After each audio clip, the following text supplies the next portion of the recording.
Helicopter নামতেই মাঠ জুড়ে ছড়িয়ে পড়ে উৎসবের আমেজ। ফুলের মালা, মানুষের ভিড়, হাসি আর কোলাহলের সঙ্গে যোগ হয় খাওয়া দাওয়ার তোড়জোড়। দেখে মনে হয় কোনো বিয়ে বাড়ি, কিন্তু এটা কোনো বিয়ে নয়, এ এক প্রভাস ফেরার গল্প, যা সুনামগঞ্জের তাহিরপুর উপজেলার রাজনগর গ্রামে ঘটেছে চোখের সামনে।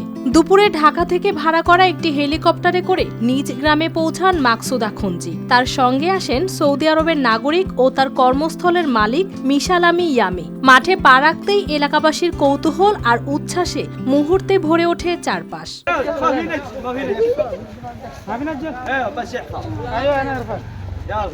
72 ঘন্টা ময়েশ্চার লক সমৃদ্ধ লিলি বডি ওয়াশ, শিয়া বাটারের গুডনেস স্কিন রিপেয়ার করে রাখে সফট ও গ্লোয়িং। মাকসুদ আখুনজি রাজনগর গ্রামের শাহালম আখুনজির ছেলে। 5 বছর আগে জীবিকার তাগিদে তিনি পাড়ি জমিয়েছিলেন সৌদি আরবের রিয়াদ শহরে। সেখানে একটি ব্যবসা প্রতিষ্ঠানে চাকরির সুবাদে মালিকের সঙ্গে গড়ে ওঠে ঘনিষ্ঠ সম্পর্ক। সেই সম্পর্কই এখন পৌঁছে দিয়েছে গ্রাম বাংলার এই ব্যতিক্রমী মুহূর্তে।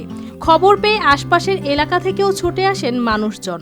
পরিবার বা আমার গ্রামের মানুষ যে আনন্দ পাইছে, বা আগে কখনো আমার গ্রামের মানুষের হেলিকপ্টার দেখে নাই, এই ফার্স্ট টাইম আমার যে গ্রামে সবই যে অত আনন্দিত হয়েছে বা অত মানুষ আমার বাসায় আইছে, এতে আমি আনন্দিত বা আমার কপিলও আনন্দিত জানাইছে। মাকসুদের পরিবার ও স্থানীয়রা ফুল দিয়ে সৌদি নাগরিককে স্বাগত জানান। কর্মচারীর গ্রামে এমন আন্তরিক অভ্যর্থনায় আবেগ আপ্লুত হন মিশালামি ইয়ামি। রাজনগরের এই দৃশ্য তাই পরিণত হয় এক স্মরণীয় উৎসবে, যেখানে প্রবাস, সম্পর্ক আর মানবিকতার গল্প একসঙ্গে ধরা দেয়। News desk, RTV।